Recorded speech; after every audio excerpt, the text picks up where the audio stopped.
Alors, je vous évoque régulièrement les éditions Alia. Ils ont l'art de trouver des petits textes. Dernièrement, c'était Hannah Arendt.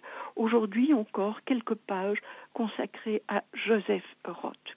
Ce sont des petits ouvrages qui coûtent une histoire de 3 euros. En fait, qui était Joseph Roth? Il est né en Galicie en 1894 dans une famille juive de langue allemande.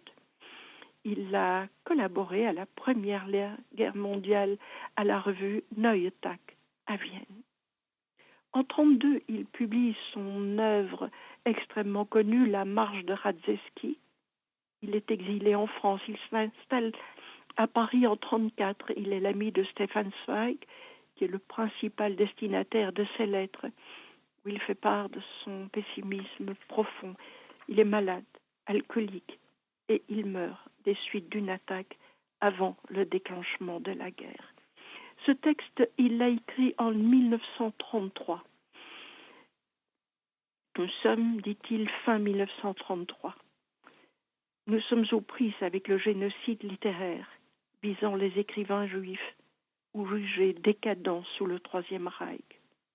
Nous nous sommes battus, mais il ajoute « Nous sommes fiers de notre défaite » et je vous lis ici aussi un extrait.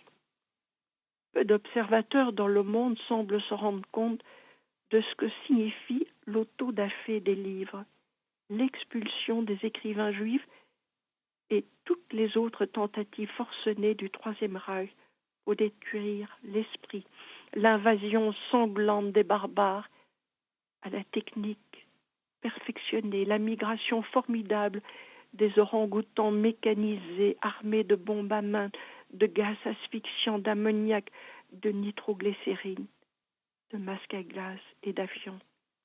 La révolte descendant par l'esprit, sinon par le sang, des Cimbres et des Teutons. Tout cela signifie bien plus que nous voudrions croire le monde menacé et terrorisé. On doit le reconnaître, le dire ouvertement. L'Europe spirituelle capitule. Elle capitule par faiblesse, par paresse, par indifférence, par inconscience. Ce sera la tâche de l'avenir de préciser les raisons de cette capitulation honteuse.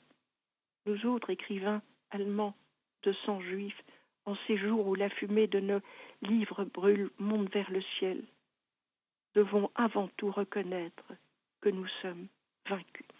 Voilà, c'est un très beau texte, L'autodafé de l'esprit, par Joseph Roth aux éditions Alia.